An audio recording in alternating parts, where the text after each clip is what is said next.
კიდევ ერთხელ მოგესალმებით. მე დღეს დილით ვესაუბრე ერთი ძალიან საქმიანი თუ ქვია ამას, საქმიანი შეხვედრა მქონდა.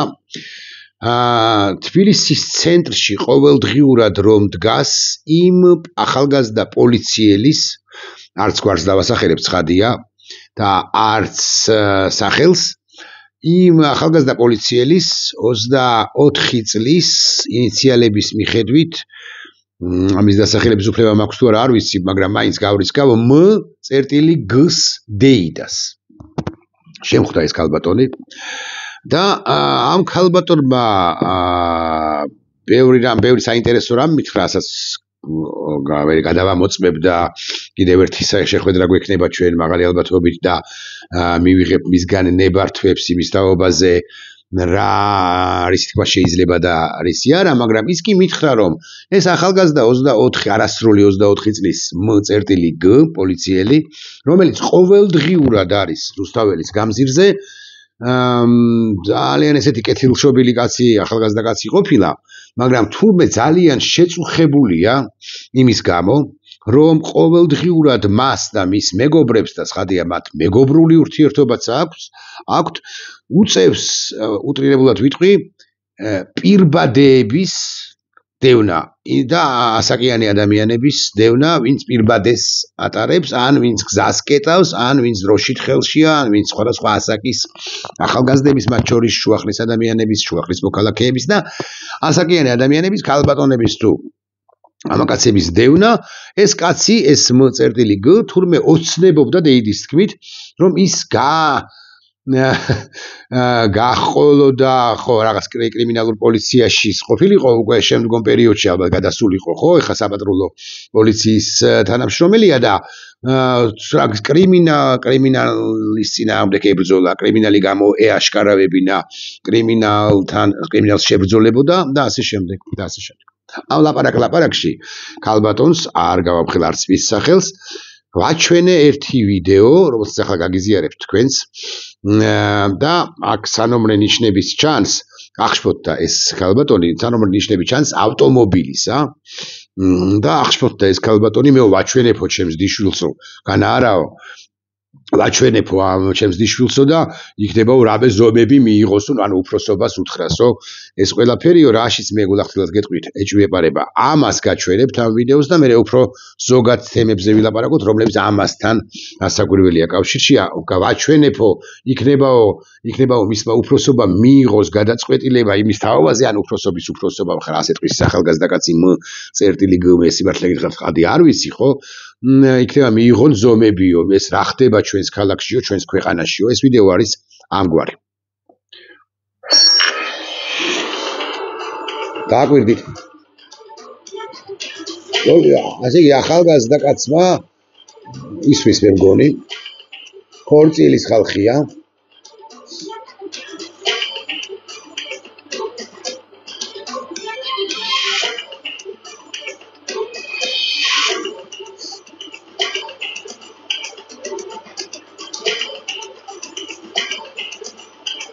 ეს მუსიკალური სიმძაფრე ახლავს ამ ყველაფერს, ცხადია, უფრო ამძაფრებს, რასაკვირველია.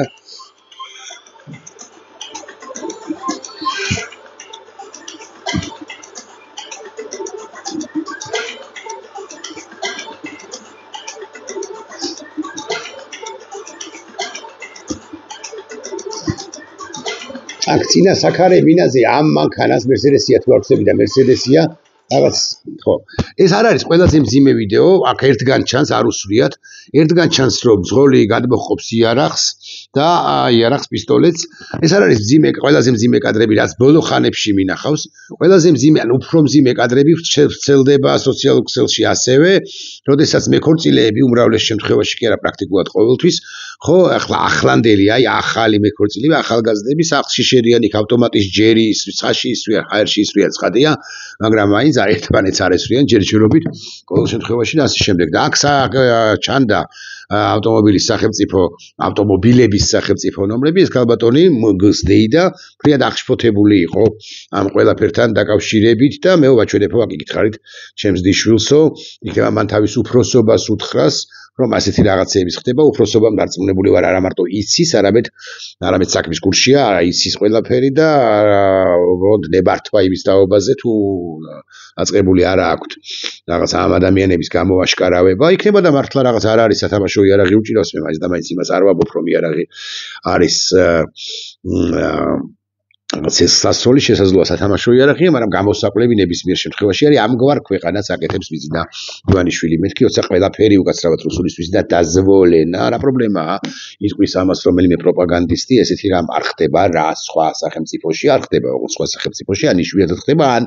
არაცივილიზებულ სამყაროში, სახელმწიფოში ხდება, საზოგადოებაში ხდება. და ვიზინა ივანიშვილი აი ამ არაცივილიზებულობას ქმნის ხვალზე გამგვარ შემთხვევებში ნამთვრალები,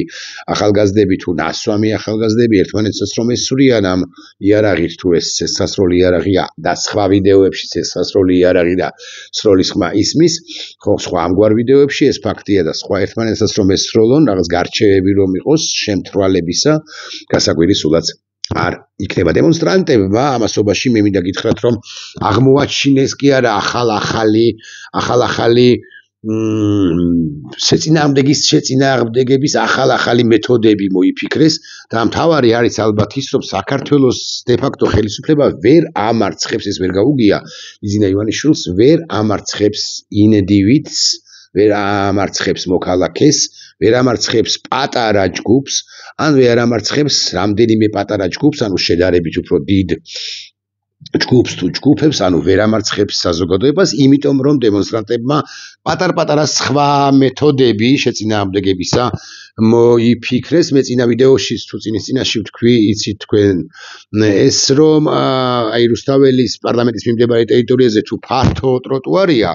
იქ რასაკვირველია 50 იქნება თუ 168 აკაცუკს შეუძლია დაიკავოს სწორედაც რომ ტროტუარი და არ გადავიდეს, არ დაარღვიოს ფორმალისტური კანონი და არ გადავიდეს გზის სავალ ნაწილზე, ავტომობილების ნაწილზე და თუ გადავა, ეს იქნება კანონდარღვევა და აკი ამიტომაც ჩააყენეს პერიმეტრზე პოლიციელები, ეს ახალგაზრდა კაცი ვიც ვახსენე, მათ შორის სხვები და აკონტროლებენ ასე, იმიტომ რომ დაჭერებიც აღარ შეუძლია ამ ხელისუფლებას, მაგრამ ინდივიდებმა, ნიჭიერმა ახალგაზრდებმა უფრო მოიფიქრეს შემდეგი, რამ ერთი ნაწილი დემონსტრანტებისა რჩება თავისუფლების კი არა, მოედანზე კი არა, პარლამენტის წინ მიმდებარე ტერიტორიაზე, ტროტუარზე, ხოლო მეორე ნაწილი მიდის ქორთია თავისუფლების მოედნისაკენ, ქორთიართისაკენ, იქ როგორც იცით უკვე დაახლოებით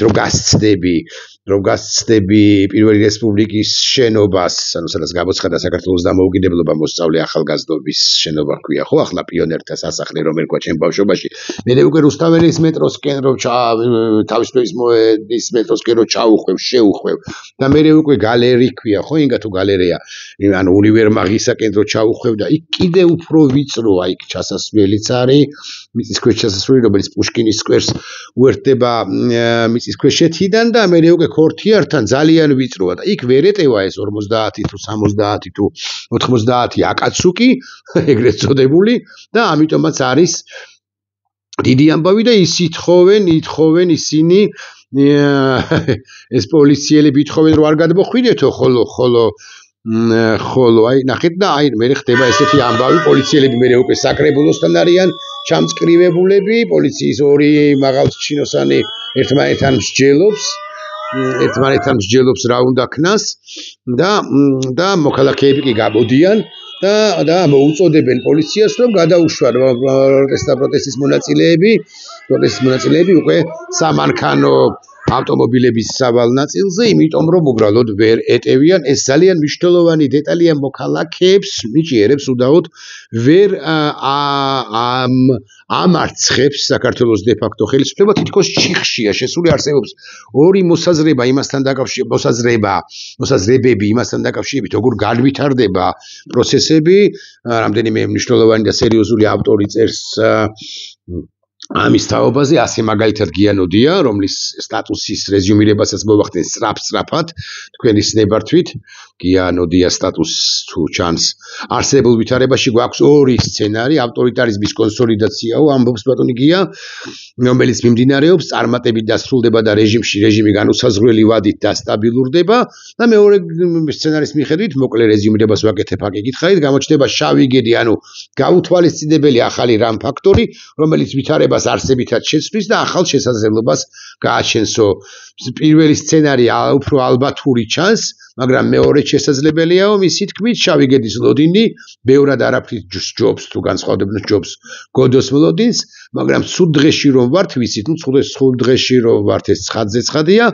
ასეთ ვითარებაში პრინციპულად შეუძლებელია გათვალო ერთადერთი სწორი სტრატეგია, აბაში ვეთანხმები ბატონ გიას, მაგრამ უფრო ვეთანხმები იმაში, რომ ეს ყველა არც შავი გედი გამოჩნდება, ანუ რამ ხელსაყრელი ვითარება არ შეიქმნება მოულოდნელი და არც ვერც საქართველოს დე-ფაქტო ხელისუფლება პერსონალურად ბიზინა ივანიშვილი ვერ დაამყარებს სრულ დიქტატურას, რატომ ვერ დაამყარებს და იმიტომ ვერ დაამყარებს,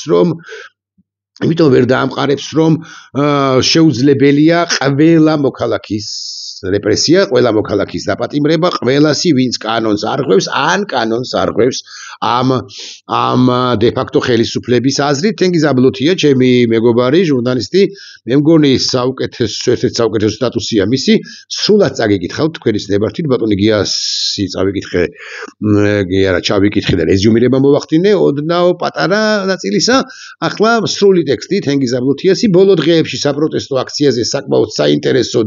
და ნიშანდობლივი ამბები ხდება, ეს უკვე გასცდა საკუთრივ საპროტესტო მოძრაობას და გახდა ერთგვარი სიმბოლოც და სამომავლო მოქმედებების სახელმძღვანელოს. მე ვეთანხმები თენგოს სამომავლოს მოქმედებების სახელმძღვანელო გახდა ის, რაც ბოლო პერიოდში ხდება. მე ვისაუბრე ნაწილობრივ ამ თემაზე, როდესაც ვიწროებში შედიან თუ სწორე სიტყვა, თუ მართებული სიტყვა პროტესტის მონაწილეები. რუსთაველის პროტესტმა რეჟიმის ზეწოლის ქვეშ სახე იცვალაო, ამბობს თენგო და მე რომ მკითხო, ანუ მას რომ მკითხო, უფრო ეფექტურიც გახდა. მე ვეთანხმები ვიწრო ქუჩების დაკავება და სახეცვლილი პროტესტი რუსთაველის გამზირისა უფრო ეფექტურია, იმიტომ რომ ხალხმრავლობის ეფექტს ან ხალხმრავლობის შთაბეჭდილებას სტოვებს, მაგრამ საქმე მხოლოდ ამაში არაო, დასძენს თენგიზ აბლოთია, სწორედ ის, რასაც ჩვენ ვხედავთ რუსთაველზე, ხდება დღეს და მოხდება ხვალ ყველა დარგში, რომელიც გახდა ან მომავალში გახდება რეჟიმის რეპრესიული მანქანის სამიზნე, რეპრესიული მანქანის საბიზნე რეჟიმისა გახდება ყველა დარგი, დარგობრივად რო ვილაპარაკოთ და პრაქტიკულად ყველა უწყება. სოფლის მეურნეობის სამინისტრო იქნება თუ რომელიმე ქალაქის პატარა მუნიციპალიტეტის თუნდაც პირობითად საკრებულო თუ აღბასრულებელი ხელისუფლება, მერია თუ გამგეობა, რაც საკვირველია, იქაც შეაღწევს ეჭვიანი და ცოტა შეშლილი კობახიძის რეპრესიული მანქანა, იქაც ხოლმე გაგრძელდება და დაიწყება და გაგრძელდება ეს ჩაშვებები, ჩაჩურჩულებები და შესაბამისად ინდივიდის ამოღება საერთო რაღაც ქვაბიდან და მისი დასჯა, ეს რეპრესიები გაგრძელდება ყველგან, მაგრამ თენგო სწორე მოსაზრება მართებულ მოსაზრებას ან ვითარებს, ამაზე ამბობენ კარებს დაგიკეტავთ, ფანჯრიდან შემოვალთ, ანუ სანამ არსებობენ იდეური ადამიანები და ეს არის ალბათ ყველაზე სწორი პასაჟი, დიახ, აღმოჩნდა რომ 2000-იანი წლების 20-იან წლებში, 21 საუკუნის 20-იან წლებში არსებობს ჩვენ საზოგადოებაში ძალიან ბევრი, მე მართებულად ვიქნები გაგებული, ხო, ძალიან ბევრი არასტანდარტული ადამიანი, აი 80-იან წლებში რომ არ იყო საბჭოთა ხელისუფლების პირობებში საბჭოთა ადამიანი, 90-იან წლებში აი ახალი პოსტსაბჭოთა ადამიანები რომ არ მოქალაქეები რომ არ იყვნენ 2010-იანებშიც, აღარ ვლაპარაკობ ხა მე 20 საუკუნის 60-იან 70-იან წლებში, იქ იდეური ადამიანი იყო ცოტა, რომელიც შეიძლებოდა კიდევ გაგეტეხა და აქ აღმოჩნდა რომ არის ძალიან ბევრი იდეით შეპყრობილი, აბსოლუტურად გულანთებული პატრიოტი, მაქსიმალისტი, ასე ვიტყვი, მოქალაქე და სანამ არსებობენ იდეური ადამიანები, ვამბობს თენგო, სისტემური სისტემების მორყევას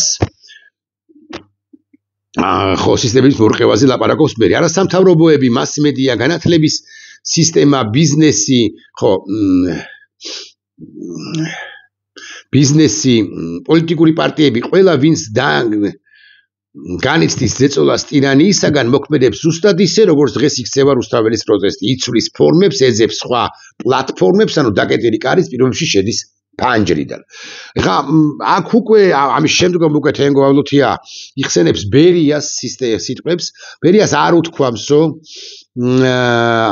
რომ нет организации, нет проблем. Beriam თქვა რომ нет человека, нет проблем. ანუ არ არის მოქალაქე, არ არის ადამიანი და არ არის შესაბამისად პრობლემა. რა კი ამიტომაც დაიწყო დევნა მოქალაქეებისა, ინდივიდებისა. Beriam და ასაკვირველია მეტწილად კი არა, პრაქტიკულად სრულწილად წარმატებით და აქ გერხევა თუ ამბობს თენგო აბლუთია ოცნებას მიმართავს ერხევა მართულ ოცნებას, იმიტომ რომ ბევრი იდეური ადამიანია, ბევრი თავისუფლების მოყვარე, ბევრზე ბევრი თავისუფლების მოყვარე ადამიანია, რომელიც აი ამ გასასვლელს, აი ამ კრიზისულ ვითარებაში, ამ არაორდინალურ ვითარებაში შემოქმედებითი ქართული საზოგადოება, იმიტომ რომ ეს ნიჭიერი საზოგადოებაა საბოლოო ჯამში პოულობს, რასაკვირველია და ამ პროტესტის ახალ მეთოდებს იგონებს. ეხლა ხვალ რომ გავარდეს ყაზბეგის გამზირზე ვიღაცა უცებ, აი აქ ჩემს სახლთან და დაიჭიროს რაღაც პლაკატი, ეხლა ნახევარი პოლიცია უნდა გამოიყვანონ, მერე ამათმა და ეს ადამიანი უნდა შეიფრთხონ, ოღონდ პარალელურად აუფეთქდებათ პირობითად ლაპარაკობ ვაჟა-ფშაველას გამზირი, ვაჟა-ფშაველიდან კანდელაკი შემილია გავყვე ეხლა და დედაქალაქის ერთი 50 თუ 30 ქუჩა მაინც ჩამოგისახელოთ ესე სხუპით. აი აქ გერხევათ ვერ ხვდებით რომ ყველაფერი შეგიძლიათ დააყადაღოთო, ამბობს თენგო აბლუთია, დალუქოთ რეგისტრაცია გავუქმოთ ასე მაგალითად პარტიებისა თუ NGO სექტორისა თუ მედიისა, მაგრამ ადამიანებს აი ეს ძალიან მნიშვნელოვანი პასაჟია ვერ დააყადაღებთ იმ რაოდენობით რომ ყველა შეშინდეს და გაჩუმდეს. დიახ, ეხლა მეც საკუთარ თავზე ვიტყვი რომ აი აქსოდ გამხელილი ჯობს, ხო ვუყურებ რა მოქალაქეებს, სამშობლოა აქ ახალგაზრდებს, ძველგაზრდებს, უფრო ძველგაზრდებს, ვიდრე ახალგაზრდებს, ან უფრო ახალმშობლოა რას ვისზე ვილაპარაკებ ახლა, ხო მეც უფრო თამამი ვარ, იმიტომ რომ ყველა მოკლებლივ ასწია თამასა, ყველამ მათ შორის გამორჩეულება კიდე უფრო მეტად ასწიეს, მაგრამ ყველამ ასწია თამასა. პოლიტიკოსებმაც, რომლებზეც აუქს ვამბობთ ხოლმე პოლიტიკა არ არის, პოლიტიკოსები ცუდები არიან, ცხადია, ცუდები არიან, იმიტომ რომ ხშირ შემთხვევაში იდეა არ ჰქონდათ ხოლმე ბევრ მათგანს, მაგრამ თამასა რომ აწეულია, ფაქტია, თამასა მოქალაქისა, ასე ვიტყვი, და თამასა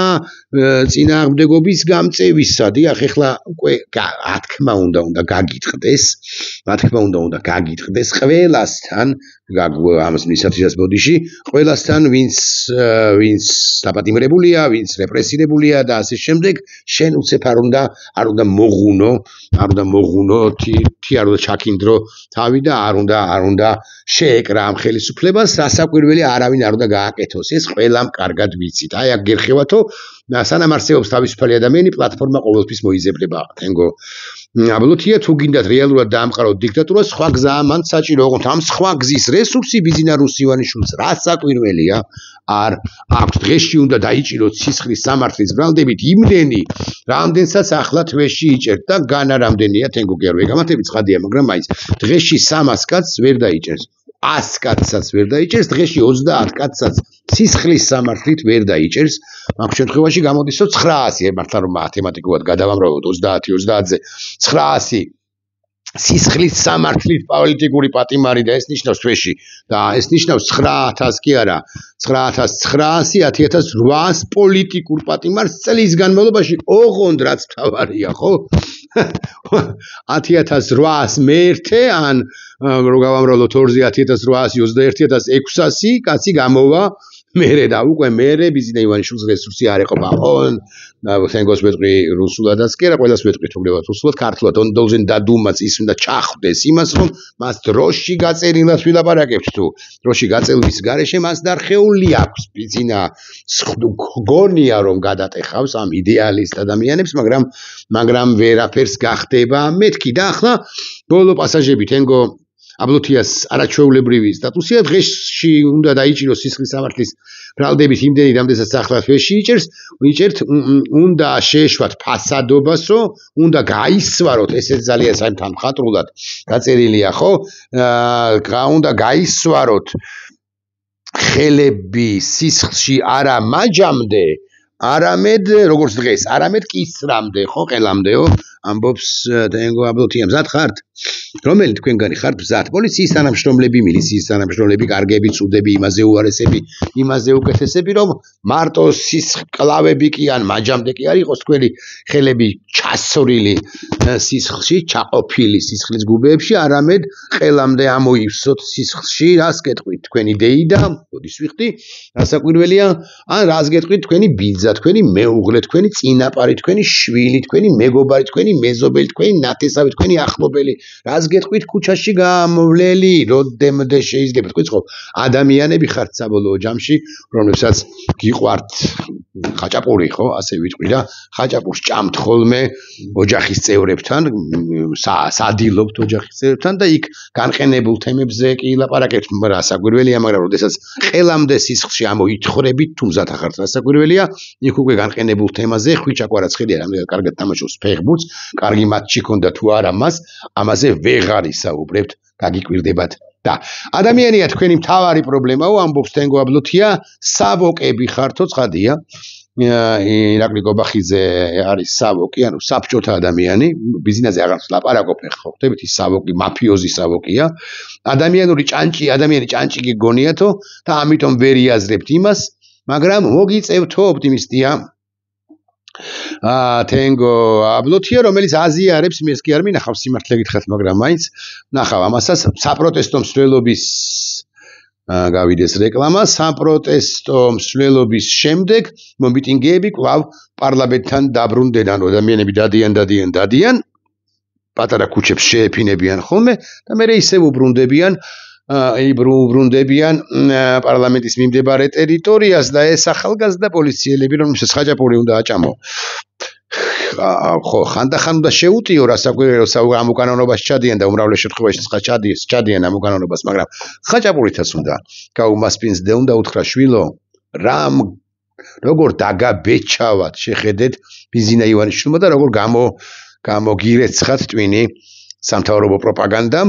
ახა, ინებე შენ ხაჭაპური. ეს უნდა უთხრა და სდიერა იმ კრიმინალს მართლა რისთვისაც გინდოდა შენ პოლიციაში მუშაობა, შენ ხო იმისთვის არ გინდოდა რომ აზაბებო და გეპატიმრებინა. ეს უნდა უთხრა, უთხრათ ხოლმე ხანდახან მაინც პოლიციელ ინდივიდებს, განსაკუთრებით მათ, ვის მზერაშიც შეატყობ ვარდგარ სინანულს, რომ იქნება ეს სინანული გაუღვივდეთ და ზე იქნება თუ მასზე ერთ კვირაში პირობიდან. თუ ერთ თვეში ის გაიხდის ფორმას და იტყვის რომ აღარ შემილია აზაბებო, მე შენთანა ვარ და აბა ხელი გახლოს ვინ მემ. ასეა ეს. ხოლო ის ჩემი ნაცნობი, ასე უნდა ვთქვა, ვისთანაც შეხვედრა მქონდა, თავის დიშვილს დაელაპარაკება და აჩვენებს ამ და უარეს კადრებსაც და ეტყვის რომ ისი რა არის, ლეილა ცომაიას აზაბებოს თუ ირაკლი ლომოურის დევნას, იულონ გაგუშიძის დევნას, ხო? შვილო, მე და ჩვენ გვეგონე რომ დამოუკიდებელი საქართველოს ღირსეული პოლიციელი უნდა ყოფილიყავი და არ გამოდის როგორც ჩანს და წამოდი შვილო ამ რუსების სტრუქტურიდან. ნახვამდის.